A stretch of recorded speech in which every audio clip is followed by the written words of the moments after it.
Now, Ryan's going to be talking about, for those that don't know, he spoke last night, and he'll be coming up here today to give us how to be a passionpreneur. He gave us one view of the world last night, and today he has another view of the world. So for those that are ready, and they have a passion, and they want to be an entrepreneur, do it right now. They want to do it right. The guy's written 5 books. Look, he's ready. Look, he's ready. He knows how to write books. He knows how to write books. All right, so with that being said, DJ, I'm sure he has his song queued up. It is our honor and our privilege for those that are online, those that are here. Let's welcome to the stage for not the first time, not the second time, and not the last time, none other than Ryan Greene. Let's give it to Ryan Greene. My man, here he comes.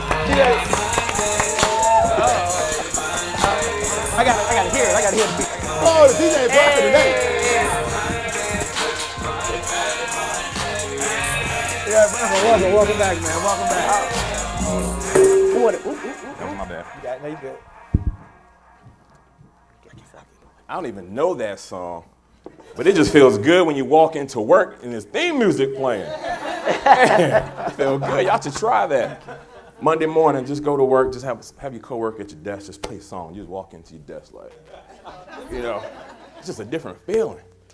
Anyway, I want to thank you so much for those who were here last night, for those who are back this morning. I'm going to share some stuff with you that I started last night. I'm going to kind of go over that, and then I want to expand it a little more. Okay, my name again is Ryan Greene, and a little bit about myself. I am the CEO of Greenhouse Media.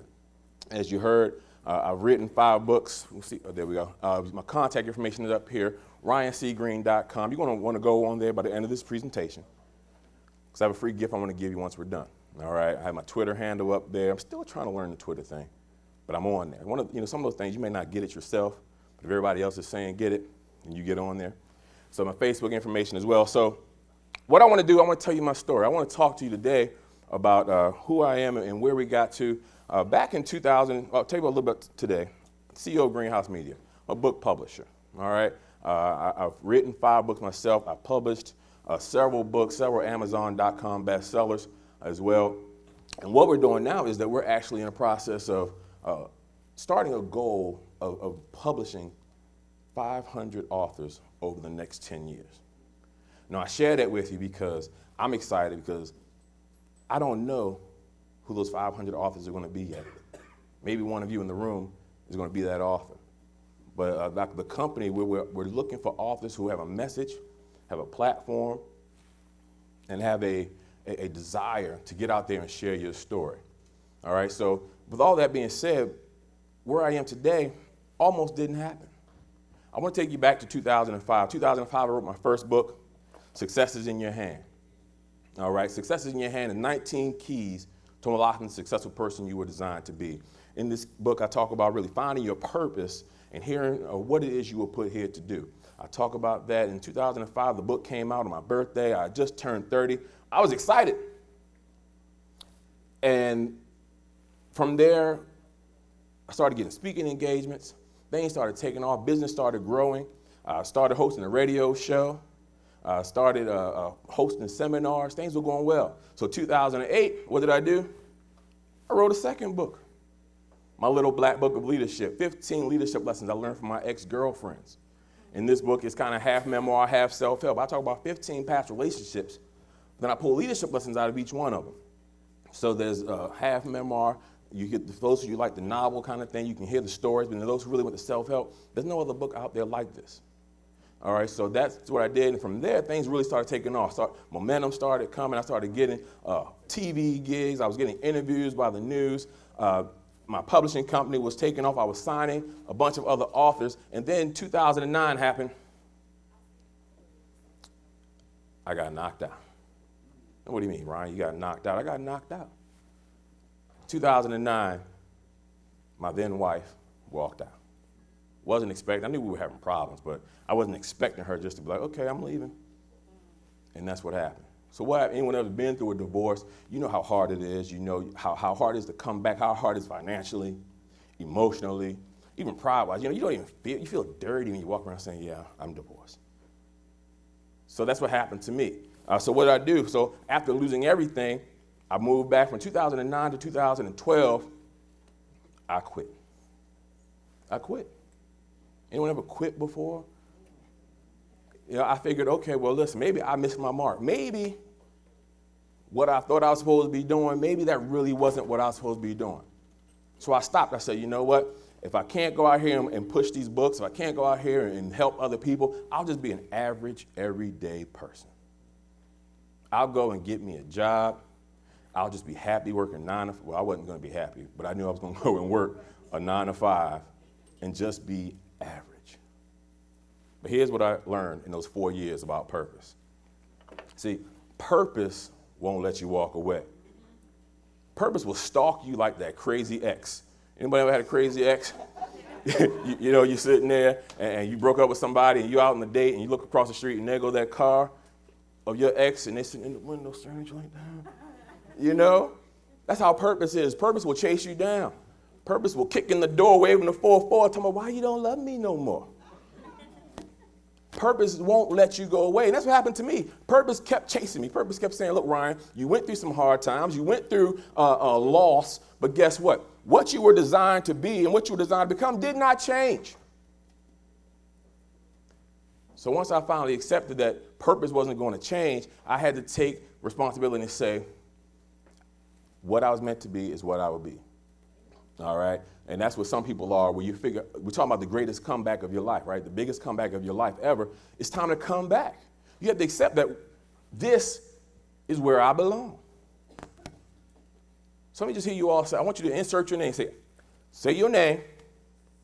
You at home say it as well. You say, this is where I belong. All right? Some people may look at you and say, well, how did you get so much? Some people may look and say, why do you have so little? And you say, this is where I belong. And you accept that purpose because that's part of your journey. It's part of your story. This is where I belong. I make no apologies. Right. Some of you look at me like, I never even heard of Ryan Greene. But this is where I belong. Right here on this stage, right? So let's move forward. So what did I do? I took responsibility and I said, you know, my next book I wrote in 2013, I said, you know what? I snapped out of it. I said, it's time to get right. And God gave me another book called Create a Better You. Now, it's called Create a Better You because I can't write a book called Create a Better Me. You guys wouldn't buy it because it's me. So I wrote Create a Better You because the story is about me. It's my story. It's my journey. But I understood that God gave me, God, you know, we heard it said yesterday that works through me, right? Gives me this story, gives me this purpose because someone else who might go through the same thing couldn't handle it the way that I could handle it. So God, you know, church folks will always say, God won't put more on you than you can bear. We always look at that as negative. But he won't put more good on you than you can bear either. A lot of us have no idea how to handle good and prosperity. So for me, it was a book about accountability, about taking responsibility and saying, I have to create a better me. So in this book, there's 12 essential elements to creating a better you. I'm going to go over a couple of them right now, how I was able to transition. This was the beginning of the comeback, all right, the beginning of where we are right now. So the first thing you have to do when you talk about creating a better you is create a better connection. Create a better connection. And there's 3 different things I want to talk about. First of all, is creating a better spiritual connection. Now, for me, I'm a Christian, so that was my spiritual faith. Whatever your faith is yours. We're not here to talk about religion, but if you have a spiritual connection, then you need to strengthen that if you're trying to create a better you.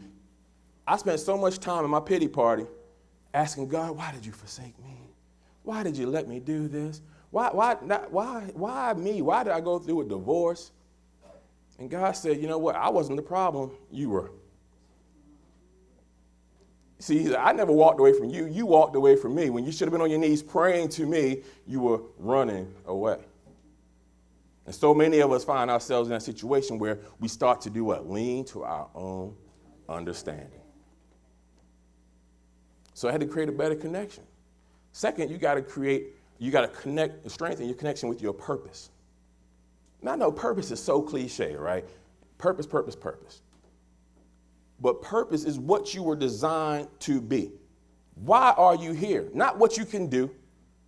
You may be a great singer. Anyone sing in the room? Anyone sing at home? You may be a great singer in your head. That doesn't mean you were purposed to sing. Maybe you were purposed to be a songwriter. Maybe it's something totally different. There's a lot of things I can do and I'm good at doing, but those are not my purpose. So you have to connect with your purpose and accept it and say, this is what I am here for. This is what I'm going to do. This is what I'm going to be. This is going to be my legacy I leave on the world. I had walked away from my purpose. How many of us walked away from our purpose? How many of us you haven't even discovered your purpose yet? You know, you're like, what is it?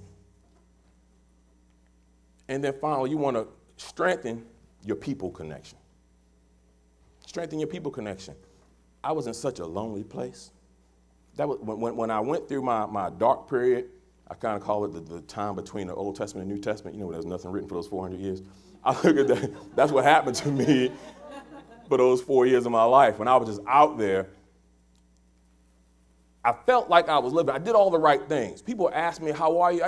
I'm good. I always kept a positive mental attitude. I always kept a good mindset. No one could tell what was going on in my head and in my mind. But I look back at it and I realized, I had secluded myself. I had pulled away. I stopped doing the things that I was supposed to be doing, but also I stopped hanging with the people. Give yourselves a hand. Those in the room, those at home, give yourselves a hand right now. That means clap. Give yourself it's okay. I'm not going to charge you for clapping because you're connecting. You're strengthening your connection with people right now. You're getting around better people. I'll tell you this, we all sat here and we've listened to Shay and Trevor, the time they just had. And just in one 20-minute conversation, those guys have poured more into my life, more into my purpose than anybody I could think of in the last year or two.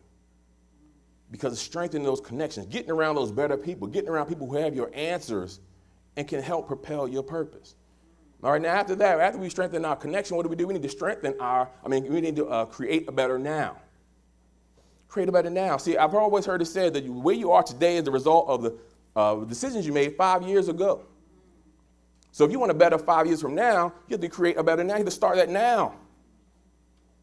If you don't make enough money right now, it's because 5 years ago you did something wrong. So if you don't change that today, 5 years from now, you're going to still be where you are right now.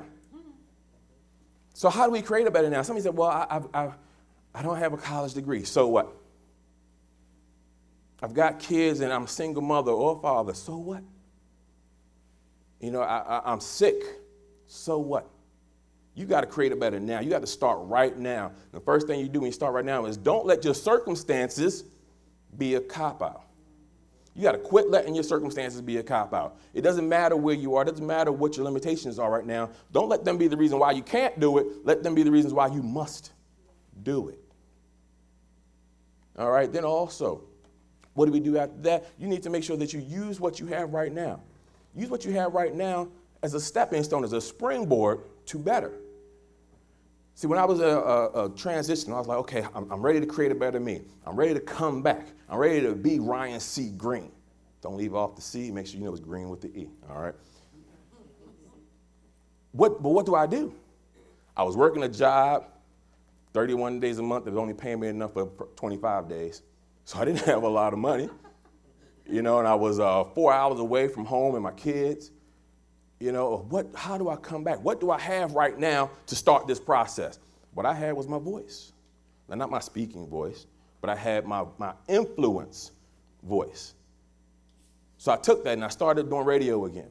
Hooked up with one of my college buddies, my college friends, and we connected after school, and we started a radio show.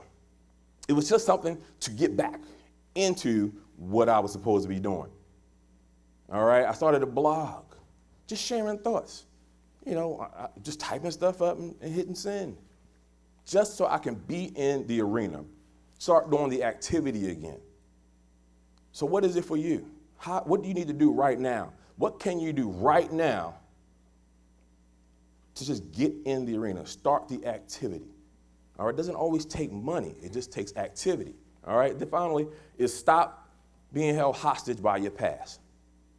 Jim Rohn talks about the positive mental attitude. One part that he talks about is how you look, how you view your past.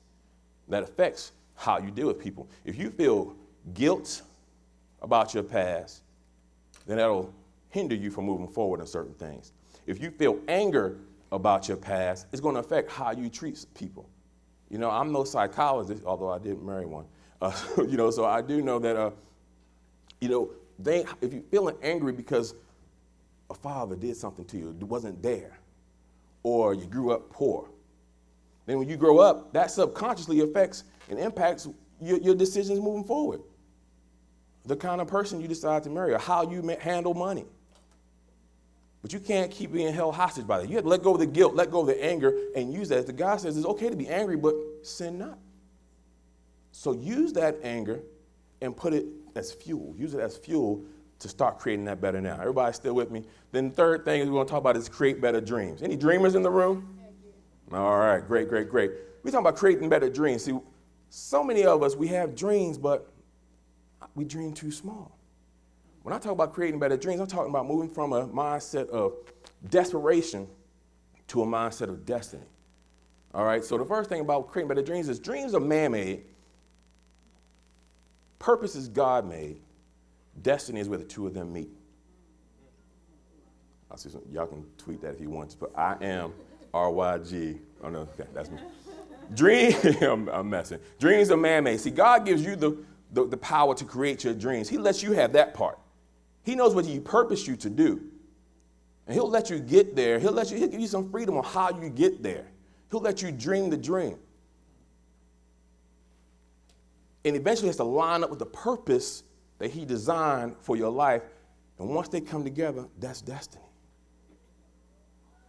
So what are you dreaming? So some of us have let go of that dream part. We've stopped dreaming. I'm going to talk a little bit more about that in a minute. Then we have to shift from dreams of desperation to dreams of destiny. Here's what I found out. Where are my authors? Raise your hand in the room, at home, if you're an author. Here's what I found out, because I'm an author. I told you I've written 5 books, technically 6, but 5 books that were all me. I was in a compilation book as well. So what I found out was the same amount of energy to write that book, it took the same amount of energy to write the book, whether I sold 30 copies or whether I sold 30,000 copies. It was the same amount of time. This book right here, my first book, we'll go with my first book, Success in Your Hand. It took me 1 year. I had never written a book, never went to a book writing seminar. I just had a message. I just started speaking. One of my early mentors said, if you're going to speak, you need a book. Sounds good to me. Took my workshop, my workshop outline, made a book. Took me a year to write that book. You know what? It was the same year to write that book, whether it sold 30 copies or 30,000. But how many of us would do this? How many of us would put all that energy on the front end and then we sell it short on the back end? We just want to make enough just to. You fill in the blank. If I can sell enough just to, I'll be good. But why? Would you rather go out and sell one book to 5,000 people or go out to one company and sell 5,000 books at one time? Whatever it is that you're doing, would you rather open up one shop if you're a barber? You go get one shop, or get your one chair that you're paying rent on each month, or go and open a chain of salons across the state? It's the same work. It's the same work that goes into it. Stop selling yourself short on your dreams. Stop coming from a place of desperation. I'm going to leave it right there. A place of desperation and start going to a place of destiny. God has bigger dreams for all of us. He wouldn't have given you such a big purpose for 10 people. 10 people can trip up on it on their own. But you all have been there's been a purpose put in you bigger than that. So stop selling yourself short. Then finally, under new dreams is don't let the belief level of others belittle your belief level. Anyone ever tell, how many of you stop sharing your dreams with people because some people just, it's like, really, you think you're going to do that? But you didn't finish school, right? You call me with one of those network marketing things, right? Yeah. So you're a salesperson now, right? No one in our family has ever been more than a government worker. No shade on government workers. Those are just examples. How many times we start to let people believe, we start to let people's voices in our head convince us of our own abilities. Now, when I was coming in this morning, I was thinking about how excited, wait a minute, you ever have a woman, and nothing romantic about it, but a woman just say, you look real nice today. And you're like, thank you. Then you go to the mirror and be like, oh, wait a minute, okay, I do look nice.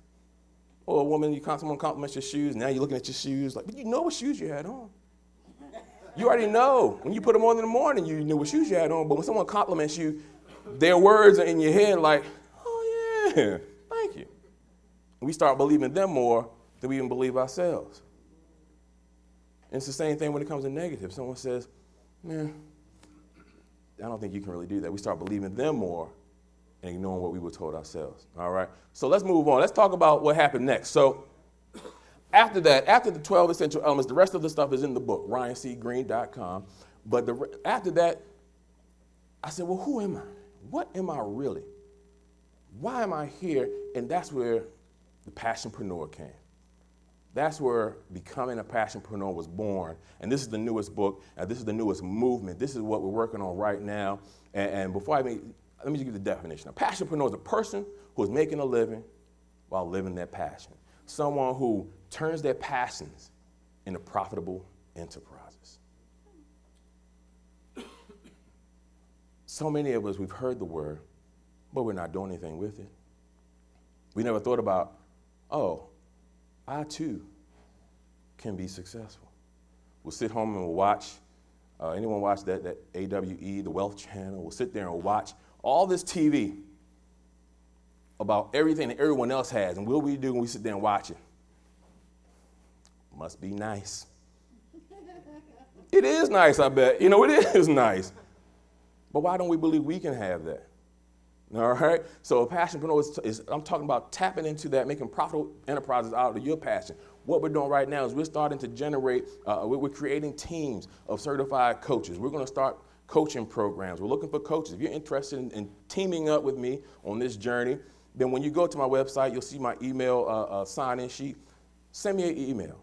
Put in there that you're interested in being a Passionpreneur, whether you want to be a student or an instructor or a coach. This is the journey. We're going to help change the world because I believe that when more people are living their passion, more people are more excited about life. You won't see as when you look at the craziness that we deal with every day. I don't even watch the news, but you still get it flooded to your phone through Facebook, through Twitter, through the notifications. People are sad. People are broken. People are hurt because they feel like someone else has something that they don't have. Someone else is taking from them something that belonged to them. But the reality is, they didn't do it. They didn't do it. So we're talking about becoming a Passionpreneur. That's this movement, and what we're going to talk about. I mean, and let's tell you how this started. I was in Wegmans. I didn't mean to say the name of the store. I was in a grocery store. Seriously, I didn't mean to say the name of the store. I was in a grocery store, all right? It was about 12:17. I remember the exact time. It was 12:17, and I'm in the line. I don't remember what I was getting, but the cashier was a young girl. She was ringing me up. She looked at her watch, 12:17, and she says, yes! I'm like, oh, okay. Thought she liked my suit. Just joking. So her coworker said, what are you yelling for? What are you so excited about? She said, it's 12:17, I get off at 4 o'clock. And I'm in the line like, oh my gosh, it's 4 hours before she gets off, and that's the most excited she is. That's what she's most excited about. I'm a customer right here. That you're doing your job. But all you can think about is getting off work. So I say to you, if the most exciting part about going to work is getting off of work, then you need to become a Passionpreneur. I'm not saying quit your job. I'll make sure everybody hears that. Yet. But you need to start saying, clearly, if at 8 o'clock in the morning, whatever time you get up, you're not excited about going in, then something has to change. So that's what becoming a Passionpreneur is all about, all right? I'm going to fly through this. How do I reignite my fire to build profitable enterprises? This is where I want you to go on my website. I want you to go, again, it's RyanCGreene.com. It's Greene with an E. When you go to the website, there's a email sign-up form. Just go ahead and fill out the email. Submit your email, rather. You're going to get an email from me. It's going to have a list of how we can connect socially. And there's going to be a link to my app. I have a mobile app. So if you have an Android or an iPhone, you'll be able to get the app. In the app, once you download the app to your phone, there's a download section in there. You're going to get a free copy of my book, Lead Wolf versus Lone Wolf. It's a 7-week course to become the leader others want to follow. All right? So when you submit that, you'll get everything. Just go ahead. You at home, you listen, go ahead and do that. Here's what I want to do. We're going to start the journey together. We're going to walk through the journey of becoming a passionpreneur. But here's how I like to end every presentation. I want everybody to stand up. Everybody stand up. At home, stand up where you are. I know your family might be looking at you like, what's going on? Just stand up. Everybody in the room, stand up, okay? We're going to do a quick exercise. You might need to give yourself a little space. What I want to do, I want everyone to take your right arm, that's the one on this side, and point it forward. Point it towards me, all right? Now, on the count of 3, what I want you to do, I want you to keep your feet planted. That means don't move your feet. And I simply want you to just turn around as far as you can. On the count of 3. 1, 2, 3. Turn around as far as you can. All right, great. Turn back around. Keep your arms pointed towards me. Now this time, what I want you to do, close your eyes. Everybody close your eyes. Now my eyes are open so I can see who's cheating. So then everybody close your eyes, or else it won't work. Now, this time, I want you to imagine yourself.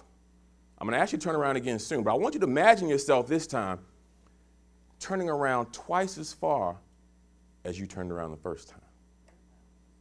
I want you to feel your bones in your body now becoming rubber, and you're now twice as flexible as you were the first time. Imagine that it's only you in the room, keeping your eyes closed. On the count of 3, I want you to turn around as far as you can. Don't open your eyes. 1, 2, 3. Turn around as far as you can.